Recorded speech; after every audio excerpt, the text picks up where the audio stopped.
REANIMAL's new trailer has a lot of hidden details. Is this the Tailor boss fight? Is this the game's ending? Who are these soldiers? Is this Little Nightmares concept art? Do we even stand a chance against this colossal sheep monster?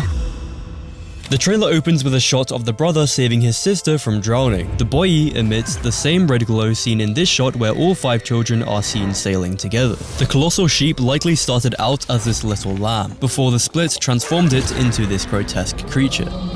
The split was an event that took place before the game, which cracked the land into 3 islands, transforming the animals and residents into horrifying monsters. The sheep in question is seen devouring a mass of corpses that surround it. But who are they? The orphans make their way into what looks like an air raid shelter, but after a closer look at the numberings on the walls, I have a different theory. I believe this is a military bunker, the numbers indicating specific rooms, sections, or points of interest within the military formation. The presence of militaristic imagery suggests that the split didn't affect everyone and the survivors may have tried to fight off the mutated animals and residents. This is supported by the presence of what looks like a battleship later in the trailer. More on that later. This warehouse is where we get our first look at the Tailor, a towering man in a bowler hat who strips the skin from his victims. It is the Tailor who is behind the snake-like skin creatures that uncoil from suitcases and chase down our duo. In this scene, the brother turns on a light, which reveals insect-like children who scurry away in fear. It's not until we reach a darker setting where the orphans have to fight them, using crossbows and knives and anything they can find. Judging by the wooden interior, this scene takes place in the dilapidated city area, which closely resembles early concept art for the Pale City in Little Nightmares 2. We then see a supermarket flooded with water. This aligns with some of the trailer titles, What Happens After the Flood. As for what caused it, well, it was probably the split, but we don't know for sure until the game finally comes out. All 5 children are seen waiting at a bus stop, so we know this is either at the very beginning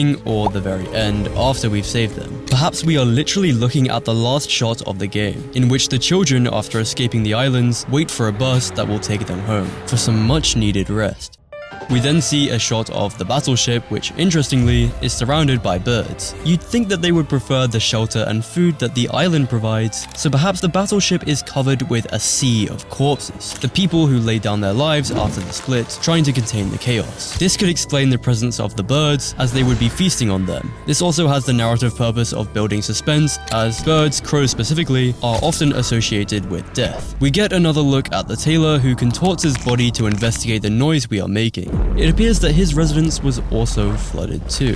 The orphans are seen running away from a cinema, which previous trailers showed the Tailor dragging a body into. Looks like we followed him in for some reason, perhaps to retrieve something that will help us rescue our friends, and then ran out in a frantic escape. We see purple creatures in a sinking school bus trying to catch our duo in another underground area, which could either be the military bunker from earlier or the flooded supermarket. This is followed by a chase sequence in which the orphans drive an ambulance while being stalked by the aforementioned Tailor. This could be the final boss fight with him, as we see the orphans throwing objects at him before running him over. But of course, he may survive this. Earlier, I implied that the military died shortly after the split, trying to contain the outburst of monsters and decay. But the trailer culminates in a sick realization. This isn't an abandoned, desolate wasteland overrun by mutated animals, because the military are still fighting. The orphans stagger away from a colossal sheep, which lays siege to the trenches, which closely resemble that of World War I. The soldiers are down to 1 man, his hope extinguished from having to watch every one of his team devoured. But then, the sight of the children stirs something inside him, so he gathers the last of his strength and causes a distraction so that the children can make it to the boat, having finally saved all their friends. He sacrifices his life in the knowledge that this fight meant something, however small.